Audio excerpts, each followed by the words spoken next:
नमस्कार शेतकरी मित्रांनो, आजच्या ठळक बातम्या. सकाळी पाऊस आणि दुपारनंतर अंगाची लाही. निसर्गाचा अनियमितपणा सर्वांना ठरतोय धोकादायक.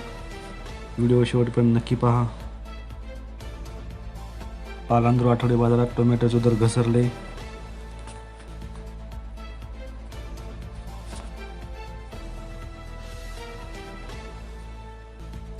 लग्नसराईत आवक वाढली आणि भाज्यांचे दर लागले घसरायला. शेतकरी पुन्हा आर्थिक संकटात. भाजीपाला तोडणीचा खर्चही निघेना. चॅनलला जर नवीन नसेल तर लाईक आणि शेअर सबस्क्राईब करायला विसरू नका. सोबत बेल आयकॉन प्रेस करा. शेतकऱ्यांनी बियाणे खत खरेदी करताना काळजी घ्या.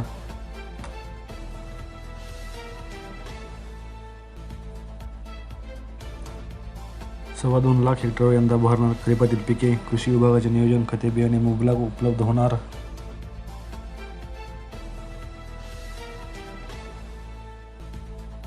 खरीपाचा धान केंद्रावर पडून उन्हाळी धान खरेदी अडचणीत.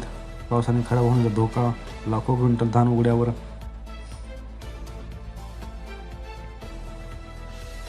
शेतकरी चिंतित. विहिरीच्या बांधकामाची गती मंदावली. रोही यंत्रणा उदासीन. शेतकऱ्यांच्या आशेवर फिरले पाणी.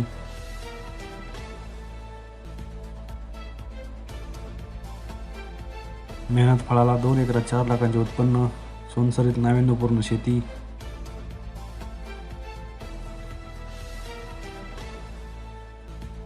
चिंच विकल्यात एका ओढीमोल. शासनाचे दुर्लक्ष. चिंच आंब्याच्या झाडांची गणना करण्याची गरज. एक झाड देते 10 हजारांचे उत्पन्न.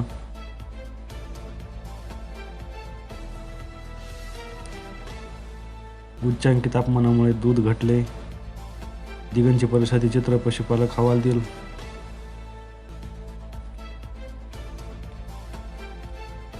खरीप पेरण्याचे यंदा 6 लाख हेक्टरचे उद्दिष्ट. जिल्हा बँकेतून 1380 कोटींचे खरीप कर्ज.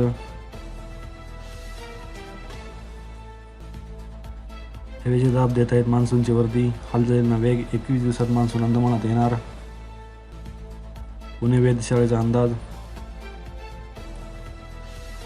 देशात उद्यापासून तीव्र उष्णतेची लाट. मराठवाडा, कोकण, महाराष्ट्रात सावधानतेचा इशारा. मे महिन्यात उष्ण रात्रींचा.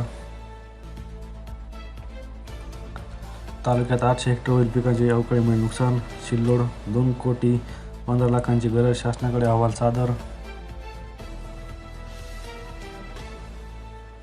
कांद्याचे दर वाढण्याची शक्यता. आंब्याची आवक वाढली. उन्हाच्या तडाख्याने भाजीपाल्यात चढ उतार.